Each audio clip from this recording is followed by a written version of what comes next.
శ్రోతలందరికీ నా నమస్కారం. కథా ప్రయాణానికి స్వాగతం. నేను మీ అనసూయ. ఈ మంగళవారం నాటి మంచి కథతో మీ ముందుకొచ్చేసాను. కథ పేరేంటంటే ఉత్తరం. ఈ కథా రచయిత శ్రీ దమ్మవళం శ్రీనివాస్ గారు. ఈ కథ ఈనాడు ఆదివారం అనుబంధ సంచికలో ప్రచురితమైంది. కథలోకి ప్రయాణం చేద్దాం.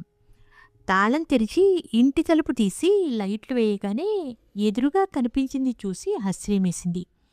గబగబా 2 అడుగులు వేసి వంగి నేల మీద పడున్న దాన్ని అందుకున్నాను. అదో ఉత్తరం. నా పేరులో వచ్చింది. ఎక్కడి నుంచా అని చూశాను. ఫ్రమ్ అడ్రస్ లేదు. ఈ రోజుల్లో ఉత్తరం ఏంటి, ఫోన్లో క్షణాల్లో మెసేజ్ పంపడం, చదవడం, రకరకాలుగా రియాక్షన్లు ఇవ్వడం కూడా అయిపోతుంది. లేదా ఆడియో వీడియో కాల్స్ చేస్తూ మాట్లాడుకోవడం ఎంత సులభం. అలాంటిది పనిగట్టుకుని మరీ నాకు ఉత్తరం రాసింది ఎవరు? నాకు పరిచయం ఉన్నవారు, స్నేహితులు, బంధువులు చకచక మనసులో మెదిలారు. వారిలో ఎవరికీ నాకు ఉత్తరం రాయాలన్న ఆలోచన, ఓపిక, ఆసక్తి ఉంటాయని అనిపించలేదు. ఎవరు రాసుంటారా అని మనసులో రేగుతున్న కుతూహలాన్ని కావాలనే కాసేపు పొడిగిస్తూ కవర్ చించకుండా బల్ల మీద పెట్టేశాను. కవర్ మీద అంటించిన స్టాంపులు, వాటి మీద పోస్టల్ డిపార్ట్మెంట్ వారి ముద్ర చూస్తే ముచ్చటేసింది. ఎన్నేళ్లైంది అలాంటి కవర్ అందుకుని. త్వరగా బట్టలు మార్చుకుని ఫ్రెష్ అయ్యి ముందు గదిలోకి వెళ్ళి సోఫాలో తీరిగ్గా కూర్చుని ఉత్తరం విప్పాను. అచ్చ తెలుగులో మరీ అంత కుదురుగా లేని చేతివ్రాతతో వ్రాసిన ఉత్తరం అది. గబుక్కును ఉత్తరం చివరకు వెళ్ళి ఎవరు రాశారో తెలుసుకుందామన్న కోరికను సరదాగా అణిచివేశాను.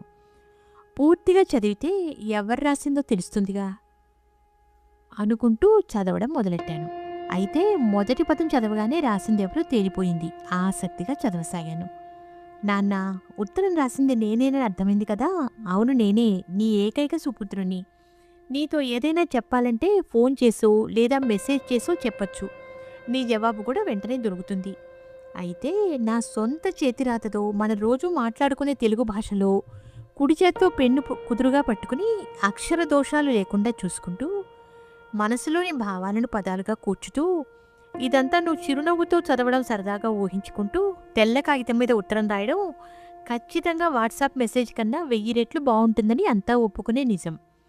మరైతే ఎందుకని జనాలు ఉత్తరాలు రాసుకోరు అంటే ఓపిక లేక. ఉరుకులు పరుగులతో జీవితం గడుపుతూ సెల్ ఫోన్లకు కట్టుబానిసల్లా మారి ఎప్పుడూ దేనికి టైం లేదని చిరాకు పడుతూ ఒత్తిడే ఊపిరిగా బతికే కాలం ఇది.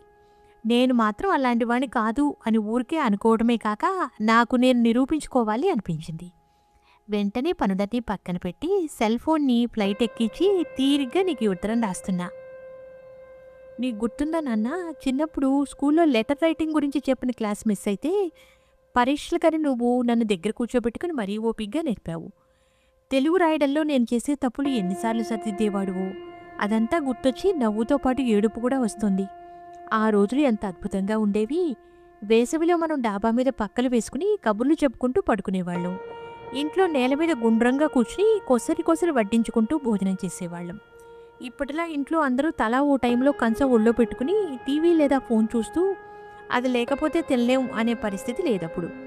అయితే అవన్నీ తీపి జ్ఞాపకాలుగా మాత్రమే మిగిలిపోయాయన్న ఆలోచన నన్ను బాధ పెడుతుంది. నీ మనవడు 9 చదువుతున్నాడు. వయసు ప్రభావం అని నన్ను నేను తృప్తిపరుచుకుంటున్నాను, కానీ వాడి అసహనం చూస్తే దిగులేస్తోంది. చిన్న మాట కూడా పడడు. పెద్ద చిన్న తేడా లేకుండా ఎగిరి పడతాడు. ఇంటికే వచ్చి చదివించే ట్యూషన్ టీచర్ అంటే లెక్కలేనట్టుగా ఉంటాడు. వాడికి సహనం, సంస్కారం నేర్పే సమయం మాకు లేకుండా పోయినాయి. చిన్నప్పుడు ఆటలు అయిపోయి ఇంటికి చేరాక నువ్వెప్పుడు వస్తావా అని ఎదురు చూసేవాణ్ణి. అమ్మను మాటిమాటికి అడిగి విసిగించేవాణ్ణి. ఎప్పుడూ కోపడలేదమ్మ. అంత ఓపికగా ఎలా ఉండేదో. నీ కోడలికి ఆ ఓపికలో 1% కూడా లేదు. నీ మనవడి విషయంలో పాపం అమ్మ ఏ లోకంలో ఎలా ఉందో ఏంటో. ఆవిని తలుచుకున్నప్పుడల్లా దుఃఖం మనసుపైన దాడి చేసి నన్ను ఓడించేస్తోంది. నాకే ఇలా ఉంటే నీ పరిస్థితి ఏంటో ఊహించగలను. మొన్న ఈ మధ్య ఎయిర్ ఇండియా విమానం కూలిపోయి 100 మంది చనిపోయారని తెలిసినప్పుడు నాకెందుకో జీవితం మీద అదోలాంటి విరక్తి ఏర్పడింది. తేరుకోవడానికి 4-5 రోజులు పట్టింది. ఏంటి జీవితం అనిపించసాగింది. మన చేతిలో ఏదీ ఉండదు. అంతా అద్భుతంగా ఉంది అనుకుంటుండగానే అకస్మాత్తుగా జీవితం ఛిద్రమవ్వచ్చు. నీకు ఈ ఉత్తరం రాయడానికి ఆ ఫ్లైట్ యాక్సిడెంట్ కూడా ఓ కారణమే. నాకో విషయం బాగా తెలిసొచ్చింది. జీవితం అంటే వర్తమానమే. భవిష్యత్తులోనే 1 నిమిషం కూడా మన చేతిలో ఉండదు. వర్తమానంలో మనం చేసిందే చేసినట్టు. అవును నాన్న, ఎన్నో ఏళ్లుగా నా మనసు లోతుల్లో నిక్షిప్తమై ఉండిపోయిన ఓ విషయం నీకు భవిష్యత్తులో కాక ఇప్పుడే చెప్పాలి అనిపించింది. ఇప్పుడు కాకపోతే ఎప్పటికీ చెప్పలేకపోవచ్చు. అంత ముఖ్యమైనది అసలు ఇన్నాళ్లుగా నీ దగ్గర దాచి ఉంచడం చాలా తప్పు. నేను చెప్పబోయేదేంటా అని ఉత్కంఠగా ఊపిరి బిగబట్టి మరీ చదువుతున్నావని నాకు తెలుసు. ఇంక సస్పెన్స్ వద్దులే. అదేంటో చెప్పేస్తాను. నువ్వంటే నాకు చాలా ఇష్టం నాన్నా. చాలా చాలా. అది ఎంత అంటే మాటల్లో చెప్పడానికి ప్రయత్నించడం కూడా వృధా అని స్పష్టంగా తెలిసేంత. ఇదే నేను చెప్పాలనుకున్నది. ఇంతేనా? ఈ మాత్రం దానికే అంత బిల్డప్ అవసరమా అని నువ్వు అనుకోవని నాకు తెలుసు నాన్నా. నీ గురించి నాకు తెలీదు. నా ఊహ కరెక్ట్ అయితే ఇప్పుడు నేను చెప్పిన దానికి మొదట నివ్వెరపోయి, ఆ తర్వాత ఉత్తరం చదవడం ఆపి, ఎదురుగా బల్ల మీద కాళ్ళు పెట్టి, సోఫాలో వెనక్కి వాలి కళ్ళు మూసుకుని, సంతోషంతో కూడిన బాధతో నన్ను గుర్తుకు తెచ్చుకుంటావు కాసేపు. బల్ల మీద కాళ్ళు పెట్టి కూర్చునే అలవాటు లేదు నాకు. అయినా వాడు ఊహించినట్టే ఉత్తరం పక్కన పెట్టి సోఫాలో తల వెనక్కు వాల్చి కళ్ళు మూసుకుని ఆలోచనల్లోకి జారిపోయాను. మనసు నిండా ఆనందంతో కూడిన పరవశం. ఎంత ఎదిగిపోయాడు వెధవా! ఎదురుగా కూర్చుని నాతో సంభాషిస్తున్నట్టుగా రాశాడు ఉత్తరం. వాడికి నేనంటే ఇష్టమని నాకు బాగా తెలుసు. అయినా కూడా అదే విషయం వాడింత స్పష్టంగా వ్యక్తపరుస్తుంటే ఎంత బావుంది. అందుకేనా ఏ బంధుత్వంలోనైనా కమ్యూనికేషన్ ఎంతో ముఖ్యమని చెప్పేది. అలా కాసేపు మైమరిచి ఉండిపోయాక తడి కళ్ళను తుడుచుకుంటూ ఉత్తరం చదవడం కొనసాగించాను. నేను చెప్పినట్టే చిన్న ఇంటర్వ్యూ తర్వాత ఉత్తరం మళ్ళీ చదవడం మొదలుపెట్టావా? Very good. నువ్వు సరిగ్గా పట్టించుకుంటావో లేదో తెలీదు. నా వయసు ఇప్పుడు 45. ఆఫీసులో పని ఒత్తిడి బాగా పెరిగి ఇంట్లో వారి మీద అరవడం, విసుక్కోవడం ఎక్కువైంది. అది తప్పని తెలుస్తూనే ఉంది, కానీ ఏమీ చేయలేకపోవడం కూడా బాగా తెలుస్తోంది. ఆవేశం తగ్గాక వచ్చే సరైన ఆలోచనలు నన్ను అపరాధ భావంతో బాధపెడుతున్నాయి. ఒక్కొక్కసారి నన్ను ఎవరూ అర్థం చేసుకోరు అని బలంగా అనిపిస్తోంది. 6 నెలల క్రితం నువ్వు ఇక్కడికి వచ్చినప్పుడు కూడా చాలా చిన్న చిన్న విషయాల గురించి నీ మీద అరిచేశాను. ఎంతో నొచ్చుకుని ఉంటావు. నేను చేసింది ముమ్మాటికి తప్పే. అయితే ఒక్క విషయం నాన్న, నేను చూపిన అసహనం, విసుగు వెనకున్న ఏకైక కారణం నీ మీద నాకున్న చనువు. ఆ చనువుకు పునాది నీ మీద నాకున్న స్వచ్ఛమైన ప్రేమ మాత్రమే. అంటే నేనెప్పుడైనా నీ మీద విసుగు ప్రదర్శించాను అంటే నీ మీదున్న ప్రేమను ప్రేమగా ప్రకటించాను అని అర్థం. ఇదే సూత్రం మీ కోడల విషయంలోనూ వర్తిస్తుంది. తనకిదంతా ఎన్నోసార్లు చాలా స్పష్టంగా చెప్పి నన్ను అర్థం చేసుకోమని కోరాను. తన వల్ల కాలేదు. ఇంట్లో వారి మీద నేను చూపే విసుగు కారణం వాళ్ళంటే నాకున్న చులకన భావం అని తప్పుగా అనుకుంటుంది. కానీ నువ్వు మటుకు నన్ను సరిగ్గా అర్థం చేసుకుంటావని నాకు తెలుసు నాన్నా. అలా అని నేను చేసింది మంచి పని అని సమర్థించుకోవటం లేదు. నేను చేసిన తప్పులో కూడా నా ప్రేమ కనపడుతోంది, చూడమని చెప్తున్నాను. అలా చూడగలిగితే ఇంట్లో వారి తప్పుల్ని పట్టించుకోకుండా ఉండటం లేదా క్షమించడం తేలికవుతుంది. నిజానికి నీకు నా మీదున్న అధికారానికి నువ్వు కూడా గొంతు పెంచి నన్ను కోపంగా తిట్టి నేను చేసే తప్పు అని అప్పటికప్పుడు చెప్పి ఉండొచ్చు. అలా జరిగి ఉంటే నాకు చాలా సంతోషంగా ఉండేదేమో. నా విసుగును నువ్వు మౌనంగా భరించడమే నాకు భరించలేనిదిగా తయారైంది. సరే, ఇంతకీ ఈ ఉత్తరం ఇదంతా చెప్తున్నది ఎందుకనుకుంటున్నావు? నిన్నో కోరిక కోరడానికి. నువ్వు కాదంటావన్న అభిప్రాయంతోనే ఇంత వివరమైన ఉపోద్ఘాతం రాయాల్సి వచ్చింది. ఏమిటా కోరిక అని నువ్వు ఆశ్చర్యంలోంచి తేరుకునేలోపు చెప్పేస్తాను. నువ్వు ఆ ఊరొదిలి మా దగ్గరే ఉండిపోవడానికి వచ్చే నాన్న, ఇదే నా కోరిక. నేనిక్కడ సిటీలో ఉండాల్సిన ఆర్థిక అవసరం మనకు లేకపోతే ఏది ఏమైనా సరే మేమంతా అక్కడికే వచ్చి నీతోనే ఉండిపోయేవాళ్ళం. నీకెన్నోసార్లు చెప్పాను ఈ విషయం. మనమంతా కలిసి ఒకే చోట ఒకే ఇంట్లో ఉంటే ఎంత బాగుంటుంది అన్న ఊహకే నా మనసు పులకరిస్తోంది. నీకు అక్కడే బాగుంటుందని నాకు తెలుసు, కానీ అందుగల కారణాలే నాకు కొరుకుడు పడవు. నీకు నచ్చేది అక్కడ ఇల్లు, స్నేహితులు, వాతావరణం కావచ్చు. అయితే అవి మన ఆప్యాయత, అనుబంధం కన్నా ఎక్కువ.